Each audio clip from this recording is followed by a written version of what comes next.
راضی برضائے رب، رب کی رضا پر راضی رہنا. یہ بات کہ جو بھی کچھ ہوا یا ہوگا وہ اس نے رب کے بغیر نہ ہوا ہے نہ ہو سکتا ہے. یہ تو ایمان کا منطقی تقاضا ہے. یہاں پتہ تک نہیں ہلتا جب تک کہ اللہ کی اجازت نہ ہو، اذن نہ ہو. تو جو کچھ ہوا اللہ کی اجازت سے ہوا، خواہ اس میں درمیان میں کتنے ہی عوامل آ گئے ہوں.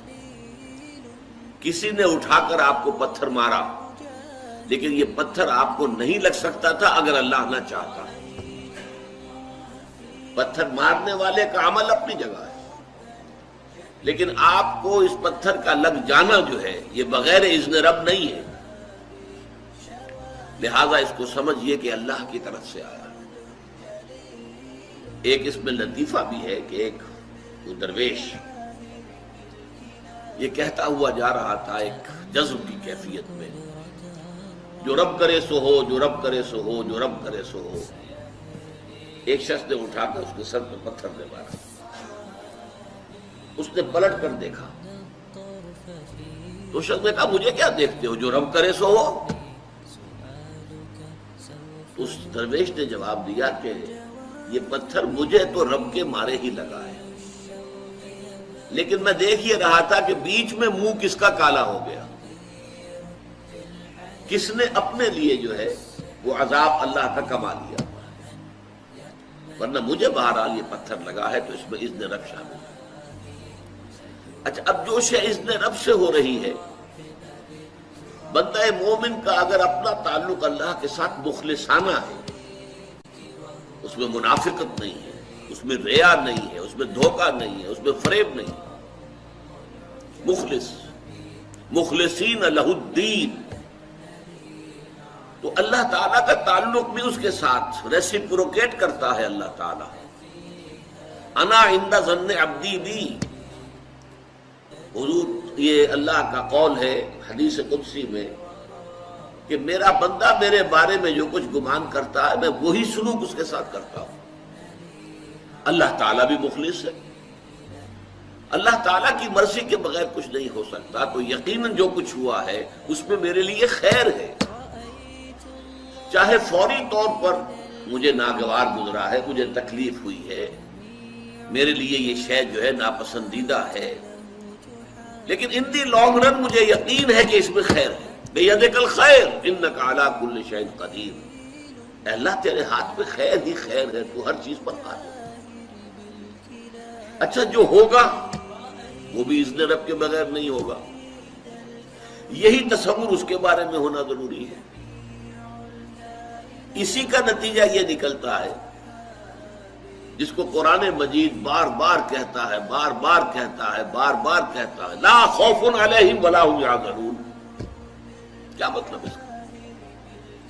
نہ ان پر کوئی خوف ہے نہ حزن سے دو چار ہوتے. عام طور پر یہ سمجھا جاتا ہے کہ یہ آخرت میں ہوگا. آخرت میں تو بتمام و کمال ہوگا، دنیا میں بھی ہوتا ہے. خوف کس بات کا بھائی؟ ہوگا وہی جو میرا رب چاہے گا. وہ میرا دوست ہے، میں اس کا ولی، وہ میرا ولی. الا ان اولیاء اللہ لا خوف علیہم ولا هم یحزنون. جو اللہ کے ولی ہوتے ہیں، اللہ کے دوست ہوتے ہیں، ان کے نہ کوئی خوف ہوتا نہ حزن ہوتا. خوف کس بات کا؟ ہوگا وہ جو اللہ چاہے گا، اور جو کچھ اللہ چاہے گا اس میں کوئی نہ کوئی خیر ہوگا، چاہے فوری طور پر مجھے نظر نہ آئے. قرآن کہتا ہے سورہ بقرہ میں عسیٰ ان تکرہوا شیئا وہو خیر لکم وعسیٰ ان تحبوا شیئا وہو شر لکم. عین ممکن ہے کہ تم کسی چیز کو ناپسند کرو درحالے کہ اسی میں تمہارے لیے خیر ہو، اور عین ممکن ہے کہ تم کسی چیز کو پسند کرو درحالے کہ اس میں تمہارے لیے شر ہو. اللہ یعلم وانتم لا تعلمون. اللہ جانتا ہے، تم نہیں جانتے. تم افعال و اعمال و احوال و واقعات کے ظاہر کو دیکھتے ہو، اس سے متاثر ہو جاتے ہو. اس کے پردے میں کیا مشیت اذنی ہے، کیا ارادہ خداوندی ہے، اس کے پشت پر کیا چیز ہے جو اللہ تعالیٰ کو مطلوب ہے یہ ہمیں نظر نہیں آتا. We are short sighted. ہماری نگاہ جو ہے بس کچھ دور تک جاتی ہے، اس سے آگے نہیں جاتی. لہذا افعال و اعمال و احوال و واقعات کے صرف ظاہر پر ہماری نگاہ ہے، باطن پر تو ہے ہی نہیں. لہذا ہم اس سے متاثر ہوتے ہیں.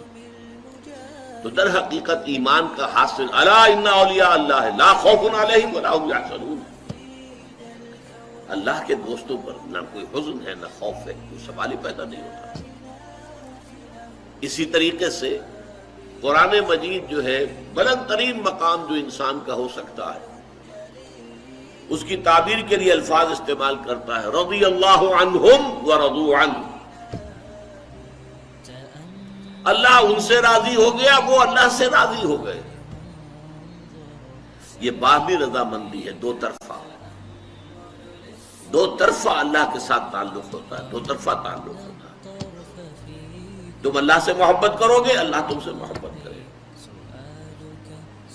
تم اللہ کے ساتھ مخلص ہوگے، اللہ تعالیٰ تمہیں واقعتاً اپنا مخلص بندہ بنا لے گا. تم اللہ کی طرف چل کر آؤ گے، اللہ تمہاری طرف دوڑ کر آئے گا. تم بارش بڑھاؤ گے، اللہ ہاتھ بڑھائے گا. تم اسے محفل میں یاد کرو گے، اللہ اس سے کہیں بہتر محفل میں تمہارا تذکرہ کرے گا، ملائکہ مقربین کی محفل میں. تم اللہ کو اپنے دل میں یاد کرو گے، اللہ اپنے جی میں تمہیں یاد کرے گا. یہ دو طرفہ معاملہ ہے. تم اللہ کی مدد کرو گے، اللہ تمہاری مدد کرے گا. ان تنصروا اللہ ینصرکم ویثبت اقدامکم. اگر تم اللہ کی مدد کرو گے، اللہ کی مدد سے مراد کیا؟ اللہ کے دین کی مدد، اس کی نصرت. اللہ تمہاری مدد کرے گا. بلے شالوں کی ہنس کے یار منا لیں دے،